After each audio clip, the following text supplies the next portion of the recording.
사도행전 16장 1절에서 5절까지 말씀 저랑 한 절씩 교독하도록 하겠습니다.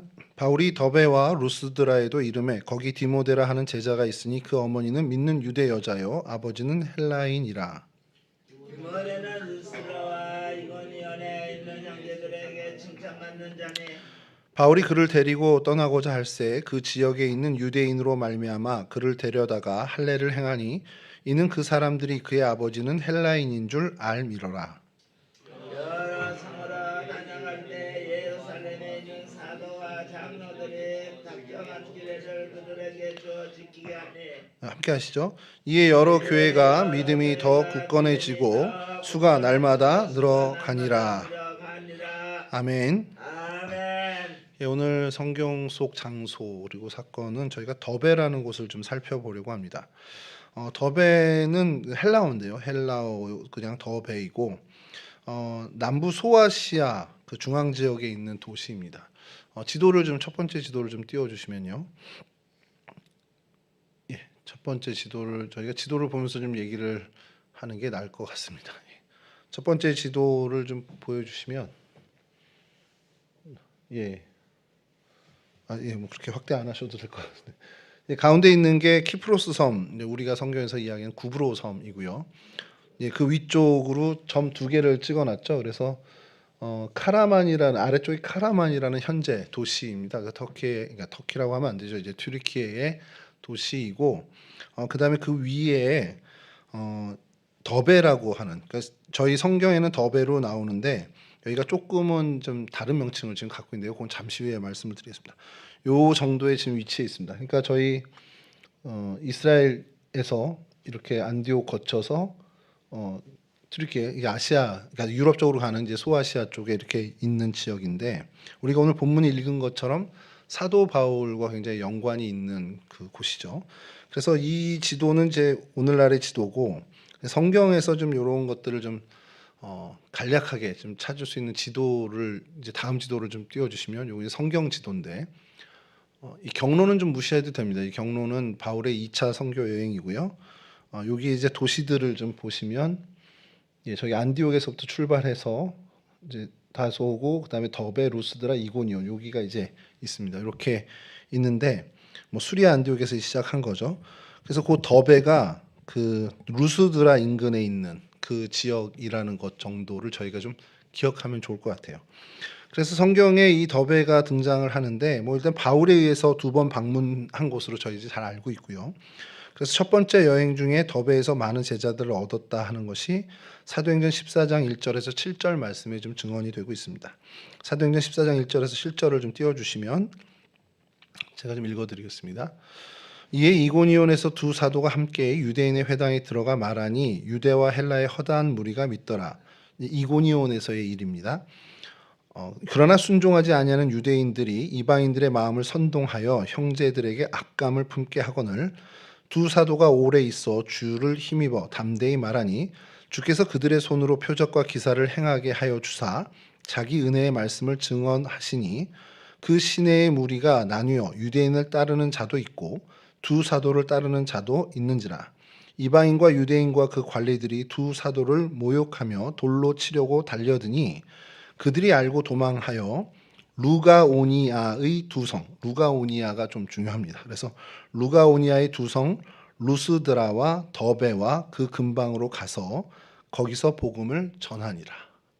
이게 사도 바울과 이제 바나바의 그 전도 여행 중에 있었던 이고니온에서 있었던 일입니다. 박해를 피해서 피한 곳, 그 인근에 있는 루스드라 더베로 피했다라는 것이 이제 사도행전 14장 1절에 7절에 나오고요.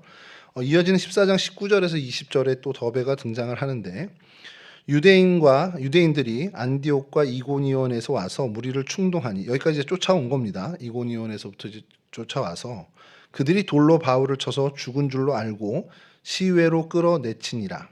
제자들이 둘러섰을 때에 바울이 일어나 그 성에 들어갔다가 이튿날 바나바와 함께 더베로 가서 그러니까 이제 더베로 또 옮기게 되는 그 기사가 있습니다. 이렇게 더베가 성경에 좀 등장을 하고요. 그리고 오늘 저희가 읽은 이 16장 1절에 더베가 또 등장을 합니다. 16장 1절은 뭐 다시 읽어드리면 바울이 더베와 루스드라에도 이름에 거기 디모데라 하는 제자가 있으니 그 어머니는 믿는 유대 여자요 아버지는 헬라인이라. 그 이곳에서 이제 디모데를 사실 이제 만나게 되고 디모데를 그 제자로 삼게 되는 어떤 그 중요한 장소가 바로 이 더베라는 것이 16장에 등장을 하고 오늘 저희가 좀 말씀을 나누려고 하는 부분도 이 부분을 좀 초점을 맞추고 있습니다. 이렇게 더베가 성경에 사도 바울의 어떤 활동, 전도 사역, 선교 활동으로 인해서 좀 이렇게 등장을 하는 게 중심인데 더베 출신 제자가 또 한 명이 등장을 합니다. 사도행전 20장 4절인데요. 이거는 제가 특별히 친근감이 있는 사람이라 좀 넣습니다. 아시아까지 함께 가는 자는 베레아 사람 브로의 아들 소바더와 데살로니가 사람 아리스다고와 세군도와 더베 사람 가이오와 디모데와 아시아 사람 두기오와 드브로비모라. 이 가이오가 등장합니다. 가시는 아니고요. 이제 저랑 이름이 좀 비슷해서 가이오가 요한 3서의 수신자입니다. 그러니까 사도 요한으로부터도 이제 편지를 받은 사람인데 사도 바울의 이 선교 사역에도 동역을 했던 사람이죠. 그 사람이 이 더베 출신이라는 것, 더베 사람으로 이제 불려졌다는 것에서 이 더베가 또 등장을 합니다. 그래서 다음 사진을 좀 보여주시면요. 다음 지도. 아까 그 지도를 좀 확대한 건데 지금 이제 글씨가 좀 보이실 겁니다. 저희 내비게이션 마크를 해놓은 곳이 이제 더베로 추정되는 곳입니다. 그 지역의 이름은 현재 이름은 케르티 화육 또는 케르티 화유크라고 하는 곳이에요. 그러니까 이 뜻을 찾아봤는데 뜻이 도저히 뭐 안 나오고 뭐 이제 구릉지대 정도의 어떤 그런 의미를 갖고 있는 건데 케르티 화육이라는 곳이고 그것이 지금 한 24km 정도 차이가 있는데 카라만이라는 도시가 현재 있어요. 그래서 그 도시가 그냥 인근에 있는 도시 정도로 생각할 게 아닌 게 여기도 되게 좀 저희가 좀 주목해 볼 만한 것들이 있습니다. 그래서 이 카라만이라는 도시에서 약 24km 정도 떨어진 곳에 이 케르티 화육이라는 곳이 더베의 추정지로 거의 확정적으로 좀 이야기를 하고 있습니다. 좀 더 확대를 한 지도를 보여주시면 다음 지도 보여주시면요. 예. 이 지도를 좀 여러분 기억해 주셔야 돼요. 이 카라만이란 도시가 있고 저 위에 내비게이션 마크 있는 저기가 케르티 화육인데 그냥 뭐 도로가 이렇게 약간 방사 형태로 돼 있고 주변에 뭐가 거의 없습니다. 이거를 좀 한번 기억해 주시고 이따 사진을 좀 보여드릴 텐데 그래서 이 고고학적인 발굴이 1956년에 좀 획기적인 사건, 그러니까 발굴이 이루어졌어요. 그래서 케르티 화육의 그 당시에 이제 더베시겠죠. 더베의 의회 그리고 시민들의 어떤 흔적들이 발견이 됐는데, 그러니까 BC 157년 경에 안토니우스를 기리는 그를 이제 그에게 헌정한 비석이, 그러니까 비문이 발견이 됐습니다. 그래서 그곳이 결정적으로 이곳이 더베였구나라는 것이 이제 어떻게 고고학적으로 좀 증명이 되는 부분인데 여기가 이제 구릉지대입니다. 그 카라만에서 이제 24km 떨어진 중간 정도의 어떤 아주 높지 않은 구릉지대의 그 유적지에서 주거지와 이런 비문들 여러 유물들이 발견이 되면서 지금은 전혀 사람이 살지 않고 있는 아주 인근의 작은 마을만 있는 그런 곳이지만 더베 이미 이제 거의 확실시된 거죠. 그래서 그 케르티 화육이라고 불리는 동네인데도 불구하고 이 지역에 이정표가 이렇게 나와 있습니다. 다음 사진 보여주시면요. 길에 이렇게 이거 확대해 주셔야 될 것 같습니다. 길에 그냥 표지판에 직진 더베 이렇게 돼 있습니다. 뭐 데르베라고도 하고 더베가 돼 있고요. 그 길을 따라 쭉 가다 보면 이제 다음 사진이 한 마을이 등장을 하는데 다음 사진 보여주시죠. 이 사진을 PPT에 넣어주시면 좀 오히려 편하실 것 같은데, 여기도 더베하고 케르티 화육이라고 이제 고기의 고유의 언어를 이렇게 쓴 이제 우회전해야 되는 것이죠. 우회전하는 그 표지가 있습니다. 이 마을의 모습이 다음 사진 보여주시면 방금 그 사진과 이런 정도, 그러니까 완전 시골 마을입니다. 아주 가까이 있는 마을이고요. 그래서 그 다음에 그 구릉지대 입구에 있는 표지판이 이제 오래된 표지판이죠. 다 갈라지고 이제 더베 케르티 화육으로 돼 있고 이걸 이제 멀리서 찍은 사진을 한번 보여드리면 사진을 좀 확대해 주셔야 될 것 같은데 저 위가 유적지가 발견된 구릉지대입니다. 그러니까 성이 있었던 아주 확실한 그 주거지가 있었던 것이고 그 유적 앞에 그러니까 말대로 간판처럼 이제 세워놓은 겁니다. 이곳을 항공 사진으로 찍은 사진을 좀 입수를 했는데요.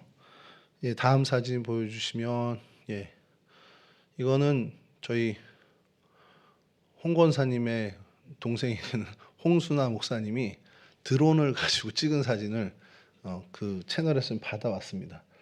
그래서 이렇게 있는 성터, 성벽 그리고 성 그 주거지의 유적이 이렇게 있는데 저는 처음에 저게 뭔가 그랬는데 눈이 안 녹은 게 있더라고요. 그래서 이렇게 좀 있고 그래서 요거를 좀 가까이 가서 찍은 사진이 또 있어서 다음 사진 보시면 이렇게 주거지터가 이건 이제 발굴 작업을 하다가 지금 중단된 상태인데 이렇게 정확한 어떤 그 성터 그리고 거기서 비문도 발견된 많은 유적들이 발견됐더라고요. 1956년부터 시작을 해서 그리고 그걸 이제 가까이서 이제 찍은 사진입니다. 이것도 홍순아 목사님 그 자료에서 좀 발췌해 온 건데 다음 사진이요. 예, 이렇게 지금은 이제 거의 뭐 중단, 요 근래에 가셔서 찍으신 건데 중단돼서 약간 이제 연구가 현재 중단된 상태.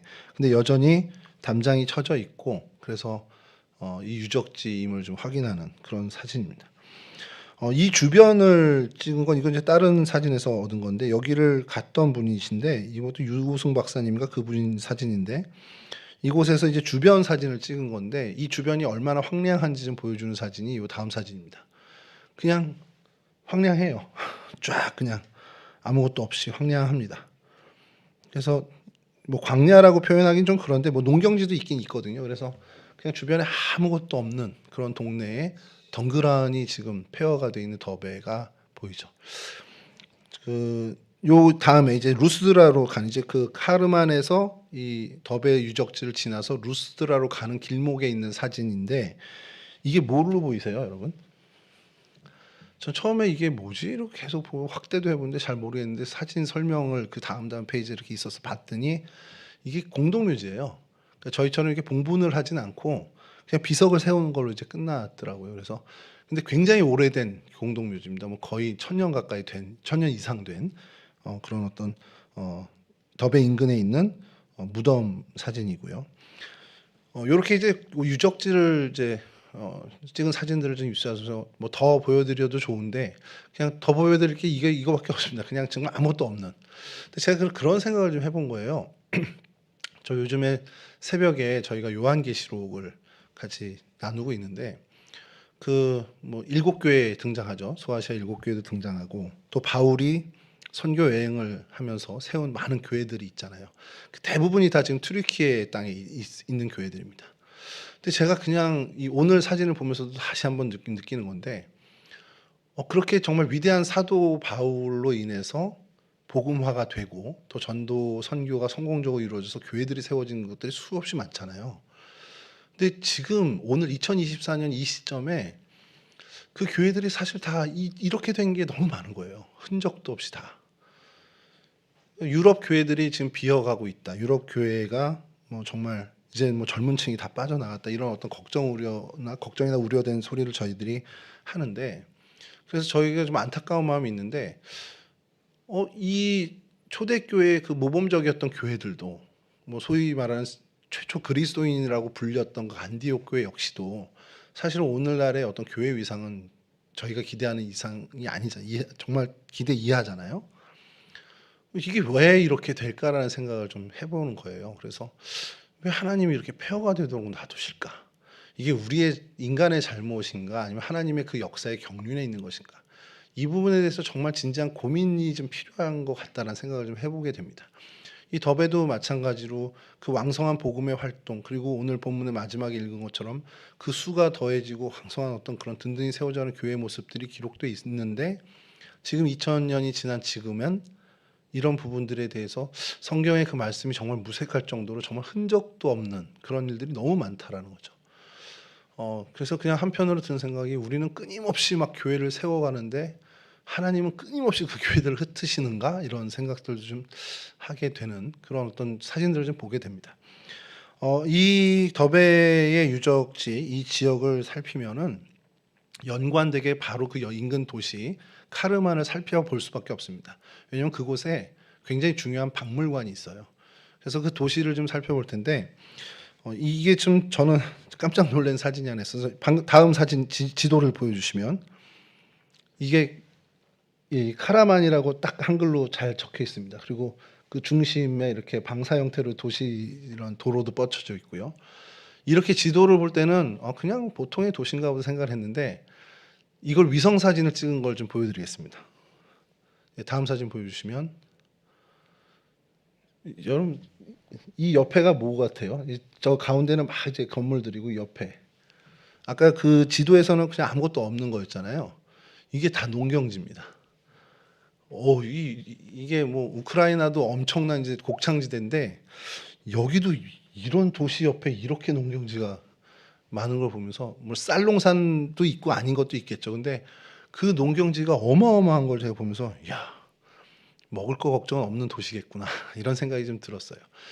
그도 그럴 것이 이 튀르키예 남쪽 루가니온 이 주라고 하는 그곳의 중심지 중에 하나입니다. 이게 그래서 이게 좀 인종도 조금 이제 좀 이따 말씀드리겠지만 여기가 이제 거주하는 인종들이 튀르키예도 좀 많이 달라져요. 그래서 이 지역이 그렇게 좀 빈한 곳도 아니고 좀 풍요로운 곳 중에 하나다라는 것.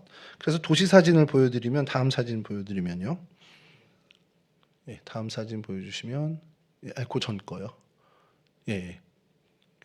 그냥 여느 도시와 비슷하죠. 좀 확대해 주시죠, 조금. 예. 그냥 뭐 아주 높은 건물은 없지만 그래도 이렇게 주거가 밀집돼 있는 것들을 저희가 보게 되고 그 다음 사진도 반대편인데 역시나 마찬가지로 이렇게 아까 저 건물은 가운데 있는 건물은 그대로 고고해서 이쪽으로 좀 더 온 겁니다. 그래서 그냥 우리나라 예전에 그 5층 아파트들 많은 것처럼 쫙 그런 도시, 그러니까 주거하는 인구가 좀 많은 그런 도시라는 걸 보여줍니다. 근데 여기를 이제 하는 것은 뭐 사람이 많이 사는 것도 사는 거지만 중요한 카라만 박물관이 있습니다. 그래서 다음 사진 보여주시면 입구인데 이 박물관 입구인데 뭐 이렇게 저희 나라 박물관 입구처럼 화려하고 그런 건 아니고요. 다음 사진 보여주시면 이제 정면에서 찍은 박물관의 입구입니다. 그래서 이곳에 들어가면 뭐가 있냐면 다음 사진 보여주시면 이게 비석입니다. 아까 그 안토니오를 한 헌정비는 아니고요. 조금 더 색다른 비석인데 요게 이렇게 생겼고 그걸 정면에서 찍은 사진을 좀 보여드리면 저 가운데 그 어두운 부분이 원래 이 비석의 원래였고 그다음에 이거 하얀 돌은 이제 보완을 한 겁니다. 이렇게 지지하는 거. 왜 이렇게 저희가 고목나무 이렇게 안에 시멘트 채우듯이 이렇게 이제 좀 보수를 해서 이제 세워놓은 겁니다.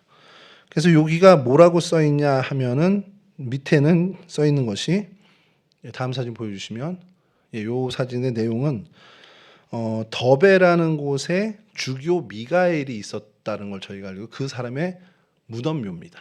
그래서 다음 사진 보여주시면 이제 이거는 이제 이게 좀 잘 안 보일까요? 좀 글씨가 새겨 있잖아요. 요 글씨들이 뭐라고 쓰여 있냐면 하나님의 사랑을 듬뿍 받은 더베 주교 미가엘 여기 잠들다. 이제 우리말로 하면 그렇게 된 것이니까 묘비입니다. 묘비가 더베의 주교였던 미가엘은 역사적인 그 인물입니다. 그가 묻힌 곳 이게 더베예요. 그러니까 이 카라만 아까 그 말씀드린 케르티 화욕이란 이 곳이 그 사도 바울이 지나갔던 그 전도했던 그 더베 지역이 결정적으로 맞구나라는 것의 어떤 증거 자료가 된 그것 중에 아주 결정적인 자료라는 겁니다. 그래서 이렇게 이제 더베라는 곳 이런 곳에 이렇게 사도 바울의 흔적들 또 뭐 교회를 세우고 많은 어떤 복음의 일들이 있었지만 폐허가 된 모습들을 보면서 조금은 이게 의아한 어떤 그런 모습 그런 생각들을 좀 들게 되는데 이러한 어떤 곳에서 일어난 사건이라고 하면 여러 사건이 있지만 그냥 제가 볼 때는 제 기준에서는 디모데를 만난 것 이것이 가장 큰 이 더베에서의 사건이고 또 좀 의미 있는 일이 아닐까라는 생각이 들어서 이 디모데에 대해서 바울과 디모데의 관계에 대해서 오늘 좀 말씀을 좀 잠깐 아주 짧게 좀 살펴보려고 합니다.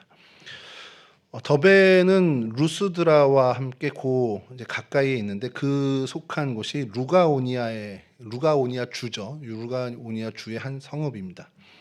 이곳에서 이제 선교 여행을 하던 바울이 디모데를 만나게 되고 그를 제자로 삼게 되는 사건이 있었던 곳이죠.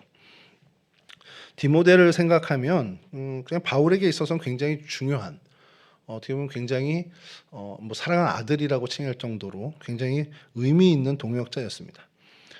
바울이 하나님의 사람으로 그 선교의 역량을 잘 펼쳐가면서 하나님으로부터 그 받은 사명에 최선을 다하는 정말 훌륭한 사람이었지만 사실 그에게 협력한 조연 역할을 해준 사람들이 많이 있었어요. 뭐 바나바도 초창기에 있었고요. 그리고 뭐 신라 우리가 잘 알고 있는 신라도 있고 또 뭐 누가라는 사람도 있고 그 많은 사람들도 있지만 그에 못지않게 이 디모데 역시도 바울에게 있어서 굉장히 중요한 조력자, 협력자라는 겁니다. 우리 디모데가 없었다라면 어떤 이 바울의 사역이 참 많이 반감됐을 거라는 것을 이제 성경학자들은 공통적으로 이야기하죠.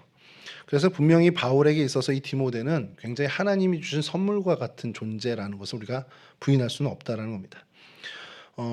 영화도 그렇고 우리의 인생의 모든 일들을 보면 주연, 그러니까 주인공들이 있어요. 주인공들이 있는데 그래서 주인공들은 그런 어떤 스포트라이트를 받으면서 많은 사람들에게 칭송도 받고 하는 모습들, 그러니까 화려한 모습들이 있지만 그 주인공이 그 역할을 감당하기까지 돕는 조연들은 분명히 반드시 필연적이라는 겁니다.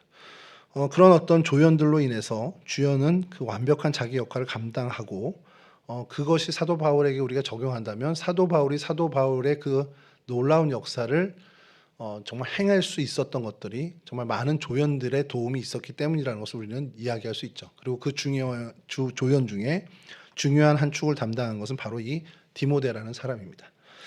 디모데는 어떤 사람인가를 좀 저희가 생각해 보면 뭐 이미 잘 알고 있는 부분이긴 한데 디모데의 어머니 유니게가 먼저 이 거론이 됩니다. 디모데를 얘기하면 이 그 조모인 로이스와 유니게를 먼저 저희가 언급하게 되는데 유니게는 성경 표현대로 믿는 유대 여자입니다. 그러니까 유대교의 유대인 여자였다가 이제 이 바울의 복음인 누구의 복음을 듣고는 예수 그리스도를 주로 고백하는 이제 믿는 이가 된 거죠. 믿는 유대 여자입니다.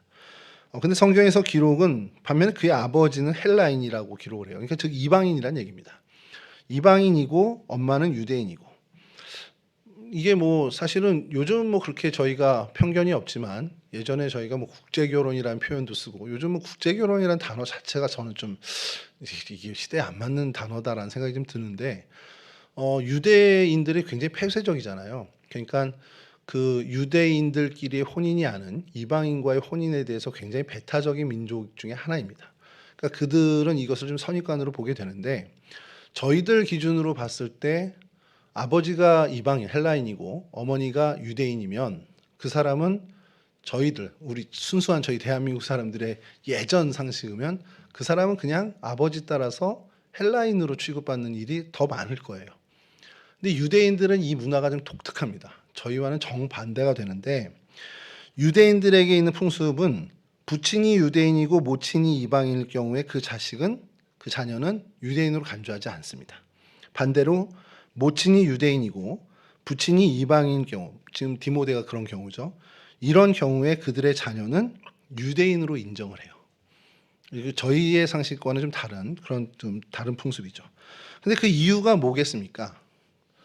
뭐 우리 잘 알고 있잖아요. 그 이유는 당연하게 그 자녀의 교육은 어머니가 책임지고 있기 때문에라고 생각을 해요. 그러니까 아버지보다는 어머니가 자녀의 교육에 대해서 더 큰 부분을 감당하고 있기 때문에 특별히 신앙교육에 있어서는 어머니가 절대적이기 때문에 어머니가 유대인이고 그 신앙교육을 받은 자녀는 아버지가 누구든 간에 상관없이 유대인이라는 거예요. 근데 사실 이게 굉장히 생각해서 거듭할수록 그건 정말 합리적인 것 같다라는 생각이 듭니다. 왜냐하면 오늘날 대한민국 교육에 대한 문제들 이야기를 들으면서 이 유대인들이 갖고 있는 이 시선이라고 해야 되나요? 이게 정말 더 공감이 되는 거예요. 여러분 요즘 대한민국의 소란스러운 부분 중에 하나가 교육 부분이죠. D대학을 얘기하는 건 아니고요. D대학 말고 이제 초등학교 교육 그 현장을 좀 이야기하면 제가 우연하게 채널을 돌리다가 그냥 정말 우연하게 반복적으로 몇 차례 보게 된 게 초등학교 교사들이 민원에 시달리는 그 다큐멘터리를 몇 차례 보게 됐습니다. 그리고 얼마 전에는 그것이 알고 싶다 해서 그 대대적으로 그 전주에 있는 모 초등학교의 이야기를 좀 듣게 되죠. 서희초등학교 사건이 사실 그 이슈에 큰 어떻게 보면은 폭발점이 된 것 같은데 그 이야기를 보면서 참 저도 굉장히 좀 당혹스럽고 도대체 이게 대한민국 이런 일이 일어나는 게 맞나 싶을 정도로 전혀 다른 나라 얘기 같은 이제 그 느낌을 받은 때가 있었어요. 학교에서 훈육을 해야 돼요. 교육을 지도해야 할 아이가 분명히 있겠죠. 아이를 훈육해야 될 만한 실수라든지 잘못을 한 아이에게 잘 가르쳐 뭐 때리고 뭐 이러는 저희 때처럼 그런 게 아니라 잘 지도해야 되는 건 선생님의 의무입니다. 분명한 의무이죠. 그래서 훈육해야 할 아이가 있으면 교사는 당연히 그 아이를 훈육합니다. 근데 이제 오늘날의 현실은 어떠냐? 학교에서 훈육이라는 게 실질적으로 또 현실적으로 어려워졌다라는 거예요. 물론 이제 다 아시듯이 이게 왜 그렇게 어려워요? 그럼 민원 때문에 그렇습니다. 부모들의 민원. 부모라기보다는 정확히 엄마들의 민원 때문에 그렇게 어려워졌습니다. 이게 지나칠 문제가 아니고요. 정말 심각한 문제라고 보는 사람 중에 하나가 저인데 여러분 이거 자녀 교육의 문제가 아예 기초부터 싸그리 다 무너지고 있는 저는 현상이라고 보고 있는 거거든요. 엄마들의 자녀 교육이 왜곡된다. 이거는 학교 교육이 아무리 잘 정말 갖춰진다 해도 이거는 뭐 보완할 수 있는 문제가 아닙니다. 일례로 이게 학교 교육만이 아니죠. 교회에서 사실 교육을 담당하고 있는 부목사로서 뭐 너무 책임감 없는 소리 아니야 이런 얘기하면은 뭐 정말 그 비난 어쩔 수 없이 받을 수밖에 없지만 교회에서 신앙 교육을 최선을 다해서 해도요. 집에서 그 신앙 교육이 어머니를 통해서 이루어지지 않으면 사실 어렵습니다. 그 정말 99% 정말 힘들어요. 어렵다는 것은 그건 현실입니다. 제가 뭐 책임 회피를 위해서 우리 교회 학교를 변호하기 위한 것이 아니라 가정에서 이루어지지 않는 신앙 교육을 일주일에 한 번 만나는 교회 학교 선생님이나 전도사님이 책임질 수 있다? 정말 이론상으로는 가능할 수 있지만 현실적으로는 불가능한 일이라고 저는 생각을 하거든요. 그만큼 이 엄마, 그 부모님, 특별히 이제 어머니의 신앙 교육뿐만 아니라 그 교육의 부분은 정말 엄청난 부분을 감당하고 있다는 거죠. 그런 면에서 유대인들이 그러한 어떤 그런 풍습이라든지 그런 시선을 갖고 있다는 것은 지금에 와서 되돌아보면 정말 합리적인 부분이라는 생각이 들 정도입니다. 오늘날처럼 자녀 교육의 문제가 정말 심각한 시점에 다다랐을 때 그러면 이걸 해결할 수 있는 방법이 뭐냐라고 하면 그것에서 저희가 또 해답을 찾을 수 있게 되는 어떤 역설을 좀 보게 되죠. 이거 무너졌어. 우리 한교육, 공교육의 문제가 아니죠. 대한민국 교육 자체가 무너지고 한국 교회 신앙 교육이 무너졌다라는 얘기를 한다면 해결점은 어디서부터 출발해야 되는지 아주 명확해진다라는 얘기입니다. 이제 다시 디모데로 돌아와서요. 이 디모데의 이 신실한 신앙의 형성은 당연히 그 어머니 유니게로 인해서 시작된 것은 우리가 부인할 수 없고 당연한 거죠. 그러니까 우리 역시도 우리의 자녀들이나 우리의 다음 세대 이 신앙 교육에 있어서 특히 이제 믿음의 어머니가 그 일을 감당하는 것에 대해서는 정말 우리가 정말 막중한 사명감을 갖고 믿음의 어머니로서 그 일을 책임져야 하는 결단이 필요하다라는 것을 저희가 디모데를 보면서 이 더베에서 사도 바울이 디모데를 제자로 삼은 이 사건을 보면서 이 핵심적인 사항만은 놓치지 않아야 한다는 것이죠. 그러면서 디모데의 성경의 이야기들을 좀 보면 디모데의 특징 중에 하나일 수 있는데 이는 칭찬을 받는 사람이라는 점입니다. 근데 이게 특정인의 칭찬을 받는 게 아니라 유대인으로부터도 또 헬라인으로부터도 모두에게 칭찬을 받는 사람이었다라는 것이 디모데의 특징 중에 하나입니다. 그러니까 오늘날로 치면 믿는 사람이든 믿지 않는 사람이든 간에 다 인정받는 사람이었다 이렇게 얘기하는 것과 좀 비슷한 얘기가 될 수 있겠죠. 이게 어떻게 보면은 디모데가 사역자로서 아니 그 이전에 그리스도인으로서 굉장히 탁월했던 사람이라는 것을 반증해 주는 것인데 우리 그리스도인들은 사실 이런 부분에서 디모데의 발자취를 따를 필요가 있다는 겁니다. 왜 그러냐면 디모데전서 3장 7절입니다. 디모데전서 3장 7절에 사도 바울이 특별히 이제 사역자의 자격에 대해서 이렇게 언급을 합니다.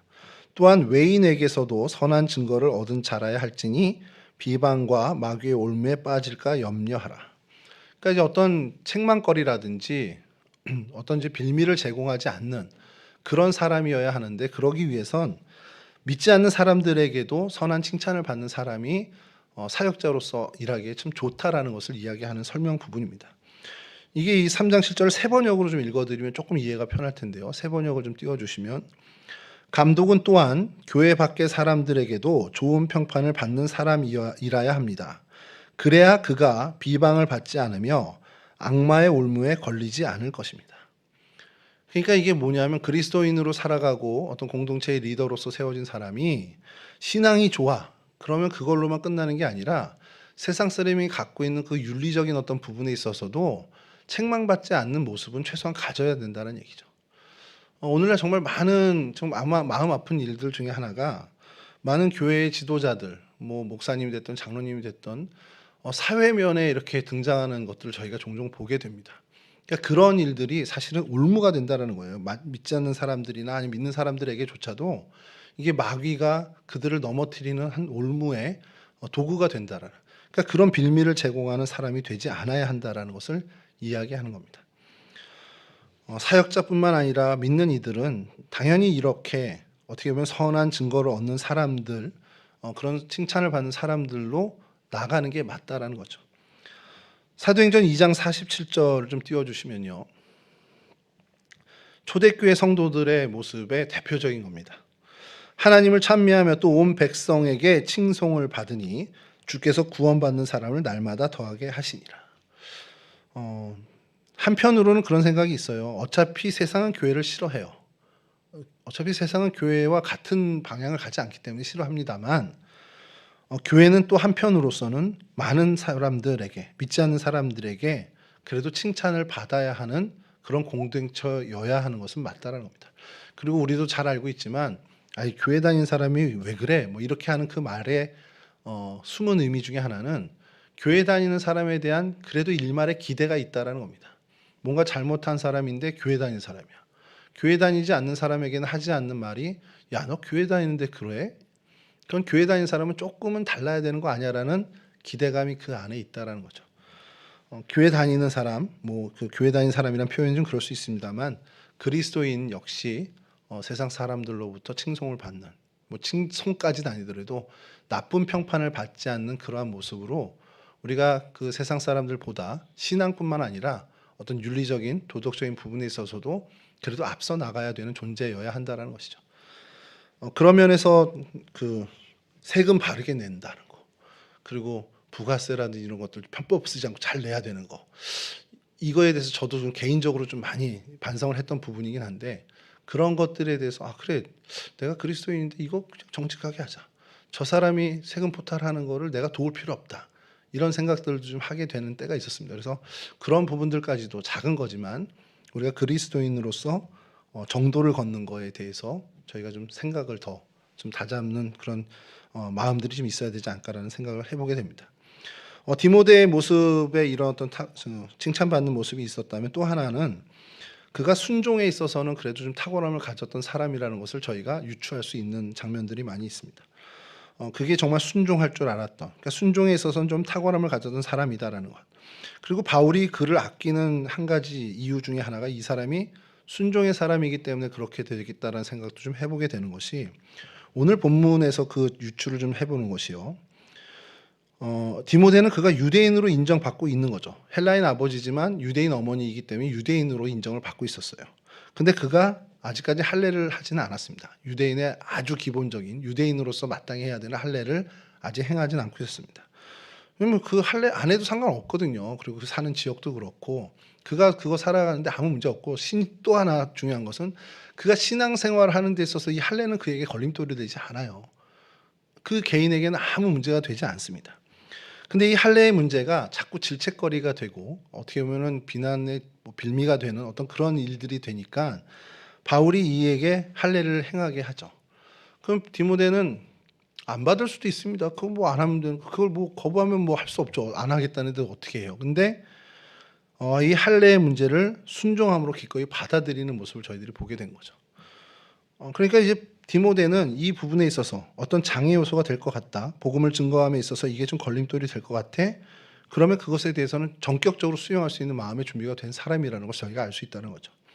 그것뿐만 아니죠. 바울이 가자고 하는 데는 갑니다. 그리고 가라는 데도 또 순종하고 가요. 그러니까 디모데는 어디든 갈 준비, 또 어디로 보내줄 준비가 늘 되어 있던 사람이라는 것을 저희가 보게 되는 겁니다.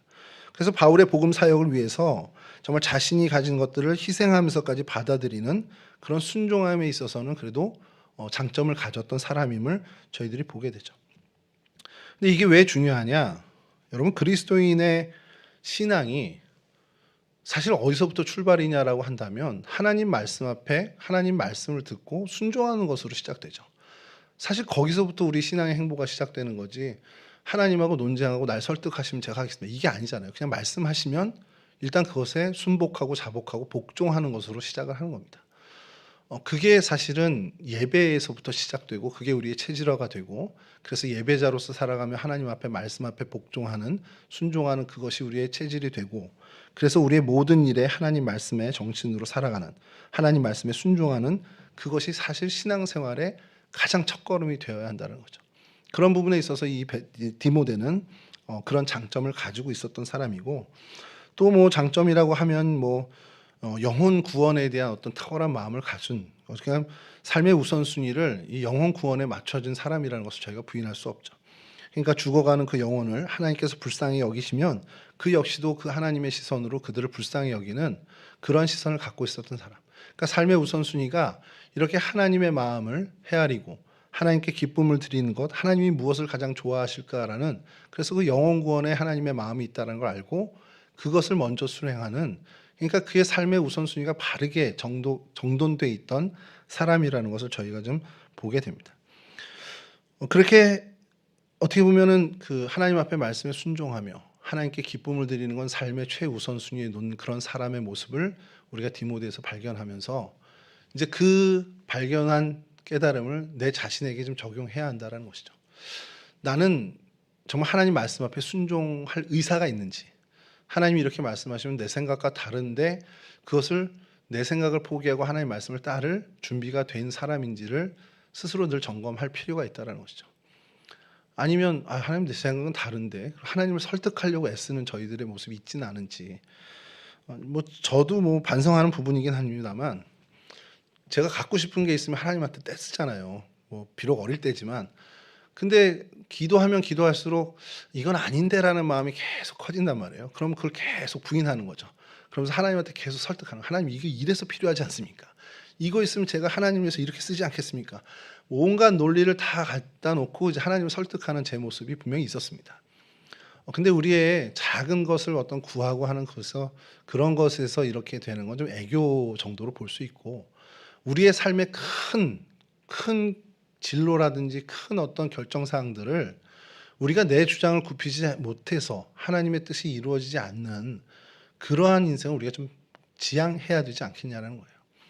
내가 내 뜻을 내려놓고 하나님이 내 인생 가운데 계획하신 그 뜻을 이루실 수 있도록 하나님이 말씀하시면 아멘으로 순종하는 그 믿음의 준비는 우리가 늘 해야 한다. 그것이 사실은 가장 우리가 기본적으로 갖춰야 하는 중요한 신앙의 자세라는 것을 한번 생각해 볼 필요가 있다는 겁니다.